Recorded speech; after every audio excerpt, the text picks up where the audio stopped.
आपको लोटा भर के जल चढ़ाने का फायदा क्या हुआ है? अब सुनना, पूरे भारत के लोग और पूरे देश विदेश में बैठे हुए जितने भक्त इस आस्था चैनल के माध्यम से कथा सुन रहे हैं, महाराज भगवान का एक नाम है भिक्षुवर, और भिक्षुवर अवतार की कथा कल चल रही थी। भगवान शंकर जब सत्यारथ के मर जाने के बाद उसकी धर्म पत्नी गर्भ से थी, और वह धर्म पत्नी भी बच्चे को जन्म देकर घाट पर छोड़कर जब पानी पीने के लिए गई तो घड़ियाल ने, मगर ने उसको पकड़ लिया और वो धर्म पत्नी भी मर गई। पार्वती जी के मन में संशय आ गया था, पार्वती जी के मन में संशय प्रकट हो गया था कि ये शंकर भगवान की उपासना करता है, ये शिव का भजन करता है। राजा सत्यारथ शंकर भगवान को जल चढ़ाता है, राजा सत्यारथ भगवान शंकर की आराधना करता है, शिव की आराधना करता है। उसके बाद भी इसके प्राण छूट गए। इसकी धर्म पत्नी वो भी भगवत भजन में डूबी रहती है, उसके प्राण छूट गए। इसकी राज सत्ता चली गई, उसका वैभव चले गया, उसका बच्चा नदी के घाट पर पड़ा हुआ है। शिव जी के सामने प्रश्न का अंबार था, भगवान शंकर के सामने ढेर प्रश्न थे।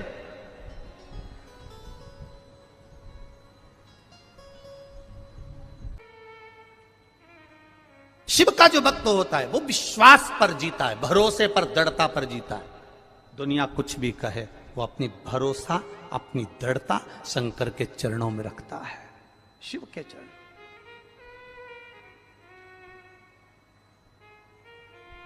पार्वती, तुमने राजा सत्यारथ का जीवन देखा है, तुमने राजा सत्यारथ के लिए, तुम कह रही हो कि राजा सत्यारथ पूजन करता था, पाठ करता था, अर्चना करता था, शंकर को जल चढ़ाता था, शिवालय जाता था, और उसकी धर्म पत्नी भी जल चढ़ाती थी, शिवालय जाती थी। उसका बच्चा पड़ा हुआ है, उसका पूरा वैभव चले गया। शंकर की आराधना करने वाले को इतना कष्ट होगा, शिव की आराधना करने वाले को इतना दर्द होगा, शंकर की आराधना करने वाले को इतना दुख होगा, ये तो होना नहीं चाहिए था।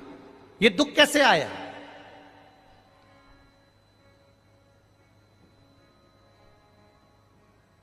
ये कष्ट कैसे आया? ये तकलीफ कैसे आई?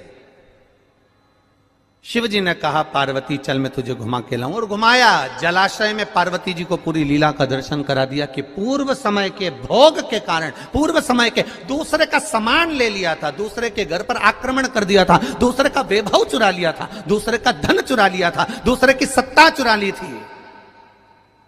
इसलिए इस जन्म में भले मेरा भजन करा इसने, मुझ पर जल चढ़ाया इसने, मेरी आराधना करी इसने, पर पूर्व कर्म का भोग तो भोगना पड़ेगा। हम पहले भी कथा में कहे, तुम वेद पुराण को मानो ना मानो,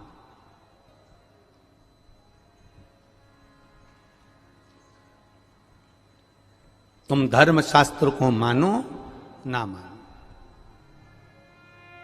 तुम अपने बड़ों को मानो ना मानो, तुम अपने गुरु को मानो ना मानो, पर इतना जरूर मानकर चलना कि कर्म का भोग तो परमात्मा को भी भोगना पड़ा, तो अपन तो मनुष्य हैं, भोगना पड़ता ही है, पड़ेगा। कोई तुमसे कह दे मेरे पास आकर बैठ जा, मैं दुख नहीं आने दूंगा। कोई तुमसे आकर कह दे कि मेरे पास आकर बैठ जा, मैं ऐसा काम कर दूंगा कि तुम्हारे जीवन में दुख नहीं आएगा, तकलीफ नहीं आएगी, कष्ट नहीं आएगा, तो समझ लेना कि ये बेवकूफ बना रहा। दुख आएगा, कष्ट आएगा, रोग आएगा, बीमारी आएगी, तकलीफ आएगी, क्योंकि पूर्व के कष्ट का, पूर्व के कर्मों का भोग हमको भोगना है। पूर्व के कर्मों का भोग हमको भोगना, वो कौन भोगेगा? तुम्हारी कमाई के हिस्सेदार होते हैं तुम्हारी पत्नी, तुम्हारे घर के माता पिता, तुम्हारे भाई बंधु और तुम्हारे बच्चे तुम्हारी कमाई के हिस्सेदार होंगे।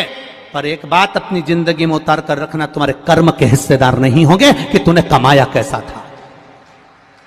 तुम्हारी कमाई के हिस्सेदार तुम्हारी पत्नी भी होगी, तुम्हारे बच्चे भी होंगे, बेटा भी होगा, बेटी भी होगी, माता भी होगी, पिता भी होंगे, भाई भी होंगे, बंधु भी होंगे, बहनें भी होंगी, उनके सारे रिश्तेदार होंगे, तुम्हारी कमाई के हिस्सेदार होंगे। और तुम्हारे कर्म के हिस्सेदार नहीं हो सकते। कर्म का भोग तो तुझे अकेले ही भोगना है। तब वो परमात्मा भी कहेगा कि तेरा क्या होगा रे कालिया।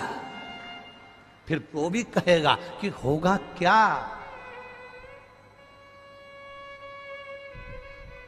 क्या कर्म करेगा।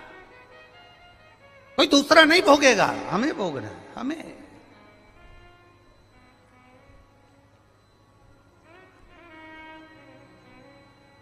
महाराज